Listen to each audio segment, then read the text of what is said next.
小心，来，好，那树哥来这边，谢谢大家，谢谢，不会不会。好，好，请看前方的镜头。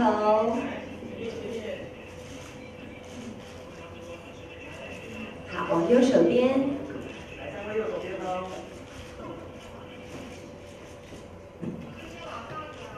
视线往下，可以亲一下你的讲座，展示一下。第一个奖项广播剧奖。先跟大家先自我介绍一下。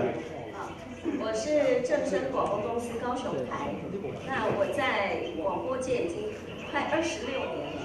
那我现在呢是高雄台的新闻节目科长，那也是这个广播剧的制作人。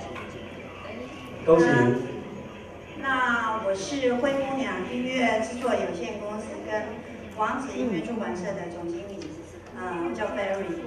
我现场我今天很开心，因为我们一直以来都是跟电台合作广播剧，然后这次能够在第一个奖项就拿到我觉得这是最好的中秋节礼物，不用送我月饼了，送我这个就好了。非常棒，这样值得喝彩的礼物。那我们的男士呢？而且我要看他列名。然后我们的工作人员，恭喜！来，我们的男士也说几句话。我是灰姑娘音乐制作有限公司的录音师，我叫纯青。那这是我第2次来参加这个金钟奖，那也很开心是正声电台，然后我们录音师呢在颁发的第1个奖就得奖，谢谢大家。恭喜！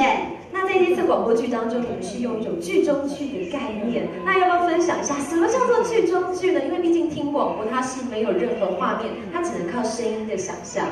对，再加上这一次入围的都是往年的常胜军呢，怎么样打败他们？这个很重要，教学一下。我觉得我们的广播剧为什么叫做听电影？那么在公布入围名单之后我有很好的朋友，他还问我说：“你们的这个假日听电影，它是不是就是介绍电影的节目？”我说不是，是广播剧。那为什么能够叫做假日听电影？我们就是透过灰姑娘他们这边非常优质的音效跟音乐，然后让大家闭着眼睛，感觉好像在听电影的这种感受。最主要也是要让大家让大家有一种在音乐跟音效的呈现当中，让听众自己当导演，你听到声音，自己的画面就出来了。这是我们公司最擅长的地方，因为我们在音效音乐这个部分，公司曾拿过很多奖但是这次能够跟正声一起得奖，感到非常的开心，谢谢，谢谢。没错，谢谢，恭喜！今年也入围了音效奖，希望你们再次得奖。恭喜，谢谢你们，谢谢。双料金钟应该摆出不一样的感觉。是。刚刚有说到，这是最好的中秋礼物，真的。所以我想，这个兴奋的礼物应该可以延续到圣诞节跟跨年。而且接下来 case 接不完了。好，我来说，今天我们的那个音效跟音乐大师没有来，昆龙没有来。其实他真的在业界。音乐音效真的非常的厉害，然后能够得到双料，而且连续2个，其实是超乎我们的想象之外。然后很高兴，本来只想拿1盒月饼，现在多了1盒金钟月饼，所以我建议以后月饼可以做成金钟的样子，让大家都开心，好不好？祝大家中秋节快乐，谢谢，谢谢 Berry。那我们的高雄。真的非常谢谢，也非常恭喜吴昆龙跟许纯青他们2位，真的在这音乐跟音效这方面真的是非常专业，而且非常努力的在做常常都是熬夜到天亮。每次我们要找他呢，都是要到中午过后才能找得到他的人。真的非常恭喜他们，也谢谢帮我们正声再得第2座奖，谢谢。好，谢谢大家。是的，谢谢2位，谢谢。因为全雷打是不是？哇 ！Berry 姐姐，你的中秋月饼越来越大盒了。第三盒，恭喜全雷打。先看前方的镜头。来，往后退一点。好，左边。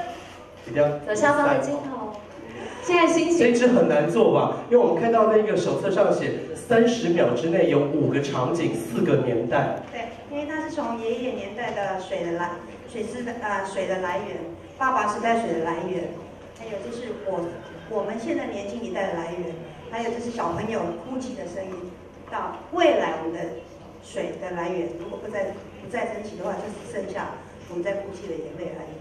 我觉得今天我们可以这么幸运，先跟大家讲一下，因为我们2个都是双鱼座，而且是同一天生日，3月2号。